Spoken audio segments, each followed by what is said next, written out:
ඔන්න දුවේ පුතේ ළමා ලෝකයේ වෙනුවෙන් ලස්සන කතන්දරයක් අරගෙන අදත් අපි ඔයාලා හමු වෙනවා. අද අපි ඔයාලට කියන්න යන්නේ රුසියානු කතන්දරයක්. ඒකේ නම තමයි දුවේ පුතේ කුසගිනි වූ නරි පැටියා. ඔන්න දුවේ පුතේ ඉස්සර කාලේ රුසියාවේ ලස්සන වනාන්තරයක් තිබුණා. ඒ වනාන්තරේ කෑමට ගන්න පුළුවන් රසම රස පළතුරු හා ලස්සන මල් වලින්ද පිරී තිබුණා. මේ පුතේ මේ කැලෑවේ කොටි සිංහයෝ වගේ නපුරු සත්තුද ලේන්නු මුව වගේ අහිංසක සත්තුද ඉතා සතුටින් ජීවත් වුණා. ඒ වගේම නරි පවුලක්ද කැලෑවේ එක ප්‍රදේශයක ජීවත් වුණා. ඔන්න දුවේ පුතේ අද කතන්දරය කියන්න යන්නේ ඒ නරි පවුලක හිටිය නරි පැටියෙක් ගැන. නරි අම්මයි තාත්තයි මේ නරි පුතාට කිව්වේ පැංචා කියලා. ඉතින් අපිත් එයාට පැංචා කියමු නේද? බැයි දුවේ පුතේ පැංචා ටිකක් දඟයි.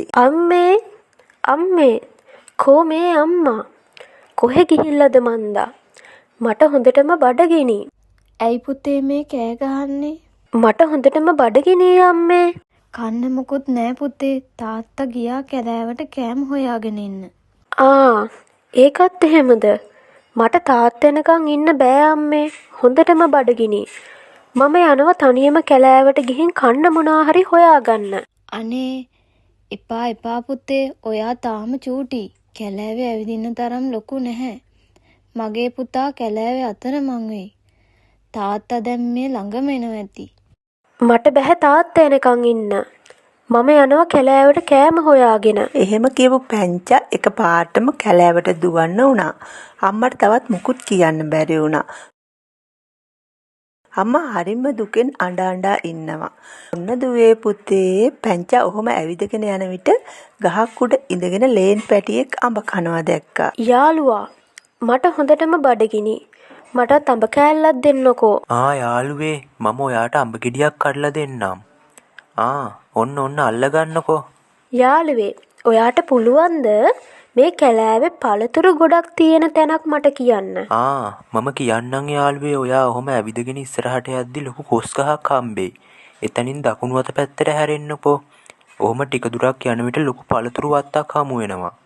ඔයාට ඇතිතරම් පළතුරු කඩාගෙන කන්න පුළුවන්. බායි යාළුවා. අපි පස්සේ හම්බෙමු. ඉතින් දුවේ පුතේ අර ලේන් පැටියා කියපු පාර දිගේ නරි පැටියා ඇවිදගෙන ගියා.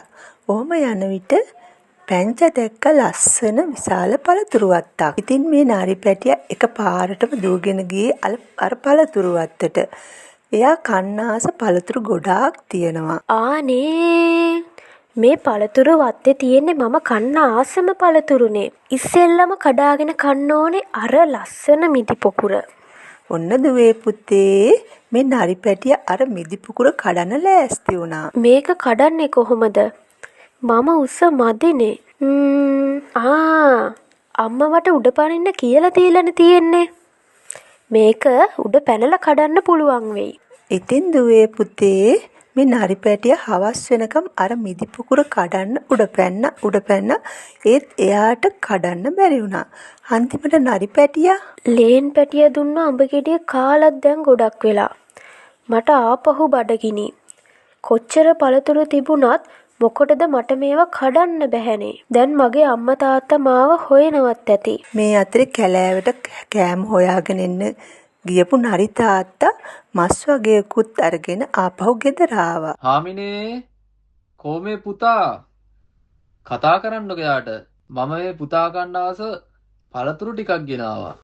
ඔන්න දුවේ පුතේ දැන් නරි අම්මට හරිම බයයි. නරි පුතා ගෙදර නැහැ කියලා තාත්තට කියන්න. එයා කල්පනා කළා කොහොමද මේක කියන්නේ කියලා. රාලහාමි කලබල වෙන්න එපා. මේ අහන්නකෝ. අපේ පුතා මේ ළඟට ගියා බඩගිනි කියලා පළතුරු ටිකක් හොයාගෙන එන්න කියලා. මොනවද කියන්නේ? අහවව කියන්න බලන්න හාමිනේ. මගේ පුතා කැලෑවට ගියා. එයා තාම පොඩි කෑම හොයන්න. ඉතින් දුවේ පුතේ දැන් මේ අතර අර නරි පැටියට මිදි පොකුර කඩා ගන්න බැරි වුණා. මට ඕනේ නැහැ මේ ඇඹුල් මිදි.